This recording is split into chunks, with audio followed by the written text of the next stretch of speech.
العمر في سهو وفي لهو وفي خسر، فيا ضيعات ما أنفقت في الأيام من عمري، وما لي في الذي.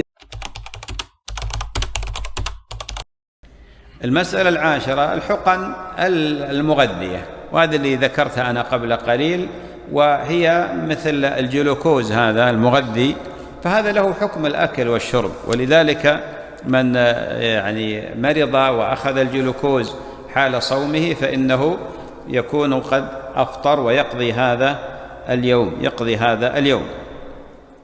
يا عبادي الذين آمنوا إن أرضي واسعة فإياي فاعبدون.